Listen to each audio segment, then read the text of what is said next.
ನಿನ್ನ ಹೆಸರೇನಪ್ಪ? ಹಾಂ, ಧನುಷ್. ಎಷ್ಟನೇ ತರಗತಿ? 5. ಊರು? ಎಚ್ ಡಿ ಕೋಟೆ. ನಿನಗೆ ಹೀರೋಗಳಲ್ಲಿ ಯಾರಿಷ್ಟ? ಹಾಂ, ಪುನೀತ್ ರಾಜ್ಕುಮಾರ್. Very good. ಅವ್ರು ಡ್ಯಾನ್ಸ್ ಮಾಡ್ತೀಯಾ ಇಲ್ಲ ಹಾಡು ಹೇಳ್ತೀಯಾ? ಹಾಡು ಸರಿ ಇರಲಿ. ನಿನ್ನ ಹೆಸರೇನಪ್ಪ? ಹಾಂ, ಜೀವಿತ್. ಎಷ್ಟನೇ ತರಗತಿ? 5. ನಿನಗೆ ಹೀರೋಗಳಲ್ಲಿ ಯಾರಿಷ್ಟ? ಅಪ್ಪು. ನಿನಗೂ ಅಪ್ಪು. ಹಾಂ, ಮತ್ತು ಯಶ್ ಅಂದ ಅಶ್ವ. ನೀನು ಯಶ? ಹಾಂ. ಊರು? ಮಂಡ್ಯ. Very good. ಪುನೀತ್ ರಾಜ್ಕುಮಾರ್ದೊಂದು ಡ್ಯಾನ್ಸ್ ಮಾಡ್ತೀಯಾ ಇಲ್ಲ ಒಂದು ಹಾಡು ಹೇಳು ಸಾಕು.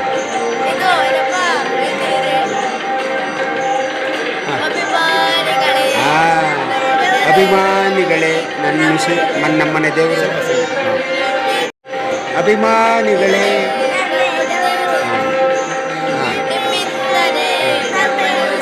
ಸೂಪರ್. ನೀನು ಮಾಡ್ತೀಯಾ ಹಾಡ? ನಿನ್ನ ಹೆಸರೇನಪ್ಪ? ಎಷ್ಟನೇ ತರಗತಿ? 3ನೇ ತರಗತಿ. ಊರು?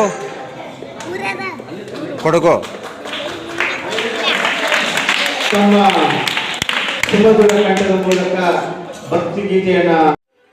ಶುಭೋದಯ ಸ್ನೇಹಿತರೆ, ನಾನು ನಿಮ್ಮ ಪ್ರೀತಿಯ ಮಿಮಿಕ್ರಿ ರಾಜ್ GPT. ಸ್ನೇಹಿತರೆ, ನಿನ್ನೆ ನಮ್ಮ ಗುಂಡ್ಲುಪೇಟೆಯಲ್ಲಿ ಪ್ರಜಾಶಕ್ತಿ ವೇದಿಕೆಯಿಂದ CMS ಮಕ್ಕಳಹಟ್ಟಿಯಲ್ಲಿ ಕನ್ನಡ ರಾಜ್ಯೋತ್ಸವವನ್ನು ಆಚರಣೆ ಮಾಡಿದರು. ಈ ಸಂದರ್ಭದಲ್ಲಿ ನನಗೂ ಕೂಡ ಆಹ್ವಾನ ಬಂದಿತ್ತು, ಹಾಗಾಗಿ ಅಲ್ಲಿಗೆ ಹೋಗಿದ್ದೆ.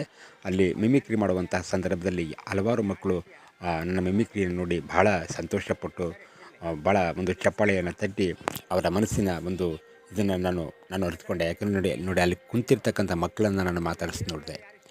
ಭಾಳ ಏನು ಮುಗ್ಧತೆ, ಆ ಒಂದು ಸೌಮ್ಯ ಸ್ವಭಾವ, ಆ ಒಂದು ನಗುಮುಖ, ಆ ಒಂದು ಮಕ್ಕಳ ಮನಸ್ಸು ಯಾವ ರೀತಿ ಇರುತ್ತೆ ಅಂತಕ್ಕಂಥದ್ದನ್ನ ನನಗೆ ನಿಜವಾಗ್ಲೂ ಭಾಳ ಆಯಿತು ಸ್ನೇಹಿತರೆ. ಯಾಕಂದರೆ ಮಕ್ಕಳನ್ನು ಮಾತಾಡಿಸಿದೆ. ನಿಮ್ಮೂರು ಯಾವುದಪ್ಪ, ನೀನು ಎಷ್ಟೇ ತರಗತಿ ಓದ್ತಾ ಇದೆ, ಮತ್ತು ನೀನು ಯಾವ ಊರು ಅಂತೆಲ್ಲ ಕೇಳಿದೆ. ನೋಡಿ ಇಲ್ಲಿ ಇರ್ತಕ್ಕಂತಹ ಮಕ್ಕಳು ಇದನ್ನು ಮೇಲ್ವಿಚಾರಣೆ ನೋಡ್ಕೊತಕ್ಕಂಥವ್ರು ಸೆಲ್ವರಾಜ್ ಅಂತಕ್ಕಂಥವ್ರು. ಈ CMS ಒಂದು ಸಂಪೂರ್ಣವಾದಂತಹ ಒಂದು ಮೇಲ್ವಿಚಾರಣೆಯನ್ನು ನೋಡ್ಕೊತಕ್ಕಂಥವ್ರು ಸೆಲ್ವರಾಜ್ ಅಂತಕ್ಕಂಥವ್ರು. ಇವರು ಮಕ್ಕಳನ್ನು ಭಾಳ ಒಂದು ಶಿಸ್ತಿನ ರೀತಿಯಲ್ಲಿ ಎಲ್ಲ ಮಕ್ಕಳುಗಳು ಅವರವರ ಒಂದು ವಿದ್ಯಾಭ್ಯಾಸಕ್ಕಾಗಿ ಮತ್ತು ಊಟ ವಸತಿ ಎಲ್ಲನೂ ಕೂಡ ಸಂಪೂರ್ಣವಾಗಿ ಉಚಿತವಾಗಿ ಕೊಟ್ಟು ಮಕ್ಕಳನ್ನು ಸಂರಕ್ಷಣೆ ಮಾಡಿ ಮಕ್ಕಳಿಗೆ ಒಳ್ಳೆಯ ವಿದ್ಯಾಭ್ಯಾಸವನ್ನು ಕೊಟ್ಟು ಮಕ್ಕಳನ್ನು ಒಳ್ಳೆ ಸತ್ಪ್ರಜೆಯಾಗಿ ರೂಪಿಸುವಂತಹ ಕೆಲಸ ಮಾಡೋದ್ರಲ್ಲಿ ಸೆಲ್ವರಾಜರವರು ಭಾಳ ಶ್ರಮ ಪಡ್ತಾ ಇದ್ದಾರೆ. ಹಾಗಾಗಿ ನೋಡಿ, ಒಂದು ಜಾನಪದ ಹಿರಿಕರು ಹೇಳ್ತಾರೆ, ಕೂಸು ಕಂದಯ್ಯ ಹೊರಹೊಳಗ ಇದ್ದಾರ ಬೀಸಣಿಗೆ ಗಾಳಿ ಸುಳಿದಾವ. ನೋಡಿ ಎಷ್ಟು ಚೆನ್ನಾಗಿ ಹೇಳ್ತಾರೆ. ಅಂದರೆ ಮಕ್ಕಳಿದ್ದ ಮನೇಲಿ ಬೀಸಣಿಗೆ ಅವಶ್ಯಕತೆಯೇ ಇಲ್ಲ, ಫ್ಯಾನ್ ಅವಶ್ಯಕತೆಯೇ ಇಲ್ಲ. ಕೂಸು ಹೊರಗೆ ಒಳಗೆ ಅವರು ಹಿಂಗೆ ಓಡಾಡ್ತಾಯಿದ್ರೆ ಆ ಒಂದು ತಂಪಾದ ಒಂದು ವಾತಾವರಣ, ತಂಪಾದಂಥ ಗಾಳಿ ನಮಗೆ ಸಿಗುತ್ತೆ ಅಂತಕ್ಕಂಥ ಒಂದು ಮಾತನ್ನು ಹಿರಿಕರು ಎಷ್ಟು ಸುಂದರವಾಗಿ ಹೇಳಿದ್ದಾರೆ. ಹಾಗಾಗಿ ಅಲ್ಲಿ ನೋಡಿದೆ ಸ್ನೇಹಿತರೆ, ಭಾಳ ಚೆನ್ನಾಗಿತ್ತು. ವಿಶಾಲವಾದಂತಹ ಜಾಗ, ಎಲ್ಲೆಲ್ಲೂ ಗಿಡ ಮರಗಳು ಮತ್ತು ಹೂವಿನ ತೋಟಗಳು, ಕಣ್ಮನ ಸೆಳೆಯುವಂತಹ ಆಕರ್ಷಕವಾದಂತಹ ಬಣ್ಣದ ಒಂದು ಪೇಪರ್ಸ್ನಿಂದ ಮಾಡಿರ್ತಕ್ಕಂಥ ಮಕ್ಕಳೇ ಮಾಡಿರ್ತಕ್ಕಂಥ ಒಂದು ಕಲಾ ವಿನ್ಯಾಸಗಳನ್ನು ನೋಡಿ ಭಾಳ ಖುಷಿಯಾಯಿತು ಸ್ನೇಹಿತರೆ. ಹಾಗಾಗಿ ನಾನು ಹೇಳೋದು ಎಷ್ಟು ಅಂತಂದರೆ, ಮಕ್ಕಳ ಮನಸ್ಸು ಯಾವತ್ತೂ ಮೃದು. ಮಕ್ಕಳ ಮನಸ್ಸಲ್ಲಿ ಏನೂ ಕಲ್ಮಶನೇ ಇಲ್ಲ. ಒಂದು ಏನಂದರೆ ಏನು ಗೊತ್ತಿಲ್ಲ ಮಕ್ಕಳಿಗೆ. ಅದಕ್ಕೆ ಹೇಳೋದು, ಹಿರಿಕರನ್ನ ವಯಸ್ಸಾದಂಥವ್ರ ಮಕ್ಕಳ ರೀತಿ ನೋಡ್ಕೊಳ್ಳೋದು ಅನ್ನೋದಕ್ಕೆ ಇದೇ ಸಾಕ್ಷಿ ಅಂತ ಅನಿಸುತ್ತೆ ಸ್ನೇಹಿತರೆ. ಹಾಗಾಗಿ ಈ ಮಕ್ಕಳ ಮುಗ್ಧತೆ, ಈ ಸೌಮ್ಯ ಸ್ವಭಾವ, ಶಾಂತ ಸ್ವಭಾವ, ನಗುಮುಖ ನಿಜವಾಗ್ಲೂ ನನ್ನ ಮನಸ್ಸನ್ನು ತಟ್ಟಿಬಿಡ್ತು ಸ್ನೇಹಿತರೆ. ಹಾಗಾಗಿ ಮಕ್ಕಳು ಇರೋ ಮನನೇ ಚೆಂದ ಅಂತ ನಾನು ಹೇಳೋಕ್ಕೆ ಇಷ್ಟಪಡ್ತೀನಿ. ಹಾಗಾಗಿ ಮಕ್ಕಳು ದೇವ್ರಿಗೆ ಸಮಾನ. ಅವ್ರದ್ದು ಒಂದು ಕಪಟ ಇಲ್ಲ, ಮೋಸ ಇಲ್ಲ, ವಂಚನೆ ಇಲ್ಲ, ಏನಿಲ್ಲ. ಮನಸ್ಸಲ್ಲಿ ಏನಿದೆ ಅದನ್ನು ನಗುತ್ತಾ ಹೇಳ್ತಾ ಇದ್ದಾರೆ. ಹಾಗಾಗಿ ಅಣ್ಣ ನೀವು ಮಿಮಿಕ್ರಿ ರಾಜು ಯಾಕಂದರೆ ಈ ಒಂದು ಮಕ್ಕಳ ಮನೆಯಲ್ಲಿ ಸುಮಾರು ಸಲ ನಾನು ಮಿಮಿಕ್ರಿ ಮಾಡಿದ್ದೇನೆ. ಹಾಗಾಗಿ ನಾನು ಹೋದ ತಕ್ಷಣ ಭಾಳ ನೆಗ್ನಾಡ್ತಾ ಅಂಕಲ್ ಅಂತ ಎಲ್ಲ ನನ್ನನ್ನು ತುಂಬ್ಕೋತಾರೆ. ಹಾಗಾಗಿ ಮಕ್ಕಳ ಪ್ರೀತಿಗೆ ನಾನು ಎಂದೆಂದಿಗೂ ಕೂಡ ಚಿರಋಣಿ. ಹಾಗಾಗಿ ನೋಡಿ, ಮುಗ್ಧವಾದ ಮನಸ್ಸು ನೋಡಿ. ಅದು ಕೇಳಿದೆ, ನೀನು ಯಾರು ಫ್ಯಾನಪ್ಪ ಅಂತ ಕೇಳಿದೆ. ನಾನು ಯಶ್ ಫ್ಯಾನು, ಇನ್ನೊಂದು ಹುಡುಗ ನಾನು ಅಪ್ಪು ಫ್ಯಾನು ಅಂತ ಹೇಳಿದ್ರು. ಹಾಗಾಗಿ ಅವರು ಒಂದು ಎಚ್ ಡಿ ಕೋಟೆಯಿಂದ ಬಂದಿರ್ಬೋದು, ಮತ್ತು ಮಂಡ್ಯದಿಂದ ಬಂದಿರ್ಬೋದು, ಮತ್ತು ಕೊಡಗಿನಿಂದ ಬಂದಿರತಕ್ಕಂಥವ್ರು. ಇವರು ಯಾರಿಗೂ ಕೂಡ ಸ್ನೇಹಿತರೆ ಇನ್ನೊಂದು ವಿಷಯ ಹೇಳಬೇಕು ಅಂತಂದರೆ, ಇವರಿಗೆ ತಂದೆ ತಾಯಿ ಇಲ್ಲದಂತಹ ಅನಾಥ ಮಕ್ಕಳು.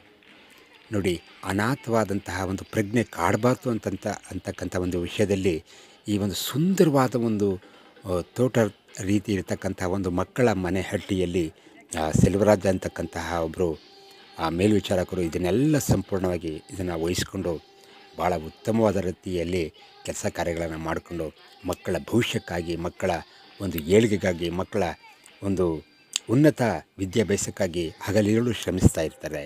ಹಾಗಾಗಿ ಅವರಿಗೆ ನನ್ನ ಕಡೆಯಿಂದ ಒಂದು ಬಿಗ್ ಸಲ್ಯೂಟ್. ಏಕೆಂದರೆ ಮಕ್ಕಳು ಇಂದಿನ ಮಕ್ಕಳೇ ಮುಂದಿನ ಪ್ರಜೆಗಳು ಅಂತಕ್ಕಂತಹ ಒಂದು ಮಾತಿದೆ.